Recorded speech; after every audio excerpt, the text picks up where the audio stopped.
Welcome to the morning recap. Good session today. Lots of trades. Some good, some bad, but that's the name of the game.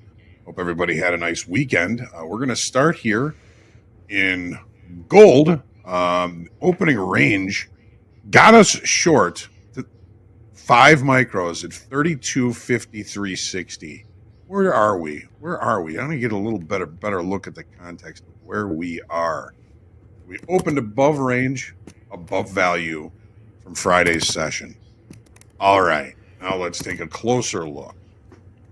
So here is the 3-minute chart. Opening range got us short 32.50, 32.4660, 43.60. What's wrong with me?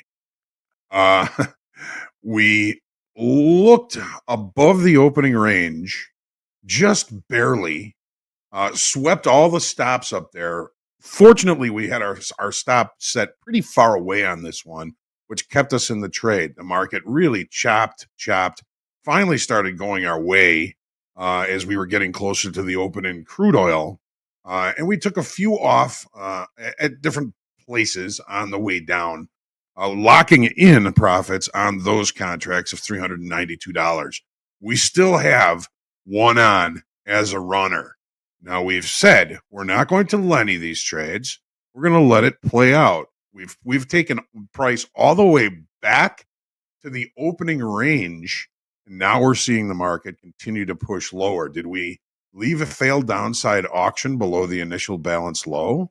Well, we do have a lot of excess there, but the market was willing to take that step towards continuation to the downside. So we're going to see how this plays out. We do have a weekend gap down below here. So that weekend gap was somewhat rechecked in the overnight session, but if we can get this market down to 23.0870, that would close the weekend gap. Maybe we can see some buyers coming in down there. As far as crude oil is concerned, we did not take the opening range trade in crude oil today, and it was a good thing.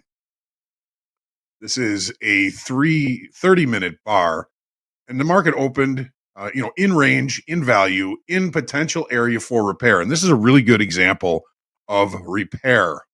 I talk about it a lot, and I know some folks probably think, the old man's crazy. He's talking about repair. Well, it was a double distribution trend day to the upside on Friday. That means that the market opened and ranged and accumulated volume in this area. At some point during the day, and at that time was 10:30, the market began to leave this area of balance and creating a new area of balance at an upper level, at upper pricing. So you've got a volume.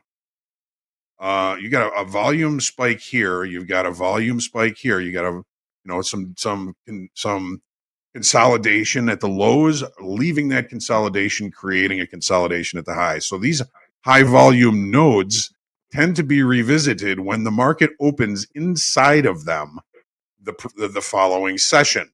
The market did open between them. The upper distribution would be somewhere up here around, let's just call it $62. The lower distribution would probably be somewhere down here, probably around last week's high, 61.45. Well, the market opened. It looked above and looked below the opening range trade. We would have gotten stopped out of it. Eventually, the market did trade down to the lower distribution and the upper distribution in that first 30-minute period. Now, obviously, the market has been looking for higher pricing. It has now closed this previous gap, which it failed to finish on Friday. On the open last night, it traded almost all the way through it. Well, it's just traded all the way through it now. So let's take a look at the S&Ps now. All right, we had Jay was working the S&Ps for us this morning. And another kind of interesting thing that occurred in the S&Ps and in the Nasdaq. So we opened pretty much below the range from Friday. Here's the range from Friday. If you remember, we opened and kind of ranged and then rallied the rest of the day and then had that big whack down at the end of the day when the Moody's information about downgrading U.S. debt came out. So we opened below it. We left the opening range at the dead low of the session. That's one of the first signals that if I'm thinking going lower, probably not going to happen. We did get into value from Friday. The acceptance of value says if we do accept value from the previous session, after opening outside of the range of that previous regular trading hour session, there's a good probability price will reach the upper extreme of the value area from that previous day. So once we accepted back in value from Friday, the probability was stating that we would go up and finish the value area acceptance play, which put us up to around 59, 64, 65 area. Well, opening range as the dead low. We did continue to push through the value area from Friday, basically finishing the value area special situation play right as we sit here. So we did have some trades. Coach Jay was taking trades in the S&Ps today. Here's that opening range, pretty big opening range. But again, it's the dead low. When that happens, I'm probably going to start looking for longs unless something changes. We are kind of congruent with overall direction. This market has been pushing higher for a number of days and weeks now. So Jay looked for a short up here around 59.38 in the orders, right at the kind of the point of control from Friday's session. That one didn't work out too well. Took some losses on that one. Then he took a long up here at kind of right off a new session high at that time, and he did take some profits on that. So he recovered some of the losses from the first trade on that. He did look for a long at 59.62. Took another long here at 59.97 and got out of, I think, the first one here at 59.64. So he did take some profits on that. So as we were leaving, Jay was long one at 59.62. I'm sure that if he's in the chat, he'll let us know about the outcome of that one. However, we got to keep in mind, we did leave a failed upside auction above the initial balance high. Initial balance high, 59.6475. Leaving that failed upside auction. Got to see if we can bring those buyers back in. I know Jay was looking for 59.75, basically price going back to settlement for a potential profit on that one. So we'll see how that plays out. And we have Dakota pretty much working the Nasdaq for us. And again, if we're going to take a look at the value special situation play, this is the range from Friday. The opening range was left at the dead low. We opened with a gap. It took a long time for that gap to close in the Nasdaq, but as we spent time inside the range and eventually inside value from Friday, the value special situation play or the value acceptance play played out when we extended the range above the initial balance high and left the failed upside auction up there. So we're going to go through Dakota's trades here. Dakota had a little bit of maybe a bias today, and he kept trying to short this thing, kept trying to short it. Took a couple of losses. Tried to here at this afternoon pullback low. Once that afternoon pullback low gave way, was yet another nuance that would have said, okay, opening range is the dead low. This afternoon pullback low, we tested to, we've accepted above. Maybe we start looking for longs. But he took a 1, 2, 3, 4 shorts, scratched a couple of them up here, and just kind of chilled out, I think, for the better part of the rest of the session. His first short, 21.306 out at 21.330. Second short, trying a short again, 31.234 to 324, getting out at 21.348. Another short here, 21.361 was a scratch. Took another short, 21.362, got out of that at 389. And then he had a couple of scratches up here throughout the day. So, Dakota was talking about the importance of remaining patient in your trading. And I think, Dakota was patient today. He was a good risk manager. It's just didn't have the trades today. So that's the way it goes sometimes. So thank you again for joining me for the morning recap. We're going to have the Einstein of Wall Street, Peter Tuchman, coming up here just in 1 second with Andre. And after that, we have on a rising star. We're going to meet Jimmy K. Jimmy is working in a trading combine right now after losing his live funded account. We're going to trade with him next and discuss what he's doing to make it back to that pro level. So again, thank you, folks. Stick around. Lots left to do. This is Top Step TV. Let's go. Let's go. There you are, the longest living member of the New York Stock Exchange, the Einstein of Wall Street, the most photographed man in the New York Stock Exchange, Mr. Peter Tuchman. What is happening, my man? Let's get right into it.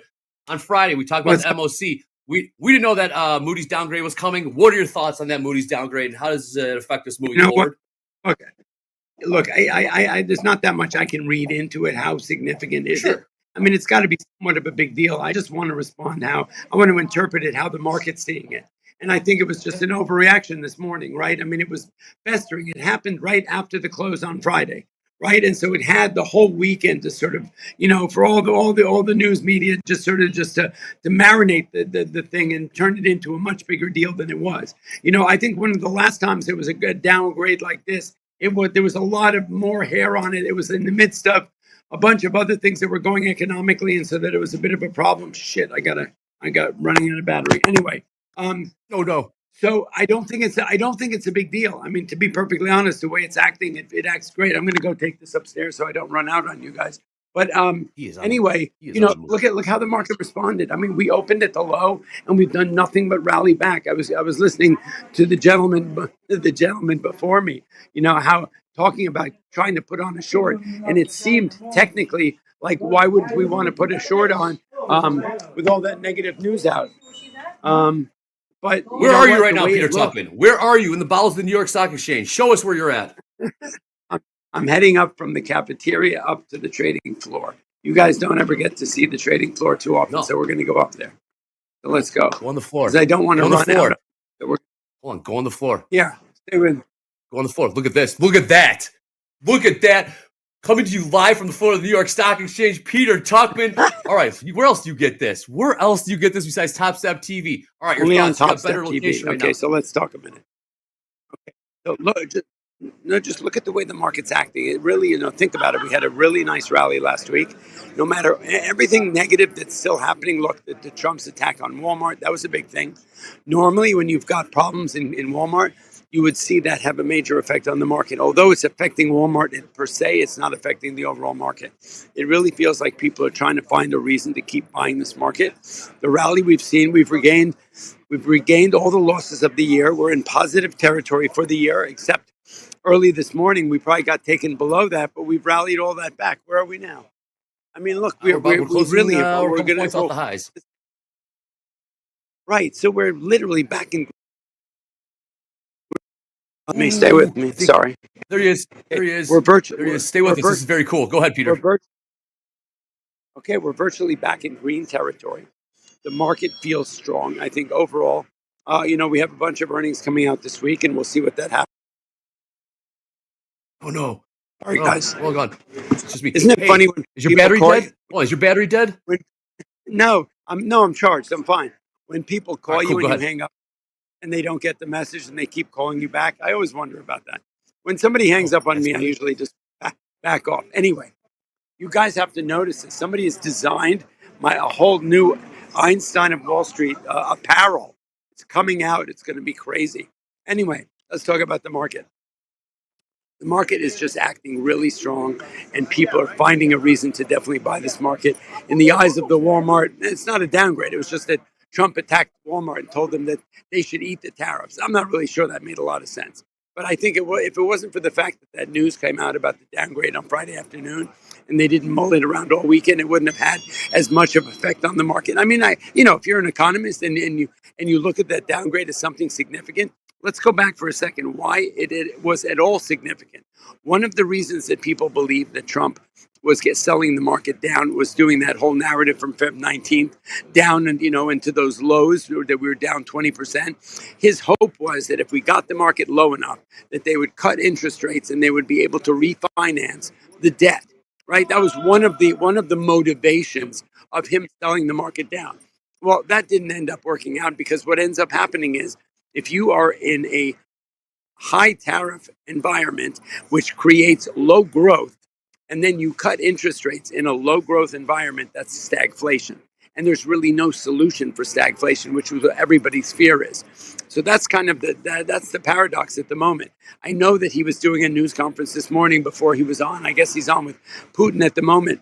But he was talking once again. He's going after Jay Powell, saying, you know what, he's going to do what I told him to do, which is cut rates. If you cut rates right now with this high tariff, it's going to create stagflation and have major impact on the market, causing a recession, causing a major sell-off. That's not what we want to do right now. We got to kind of get through this, let the tariffs settle in for a little while, and that's where we're at.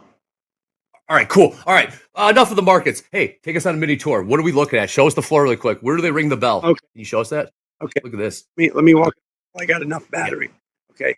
So you're here. This is awesome. Look at this. This is coming up the stairs, coming into the building. Okay. This is one of the posts. This is a Citadel post. Okay. This is here. Let's walk around. Let's see if I can. So cool. You got CNBC over there. You got all the posts. It's cool, right? You got the ceiling. You got the floor. It's all good. Anyway, that's the floor of the New York Stock Exchange. Nowhere else you get that good stuff. Hell no, you don't. But no.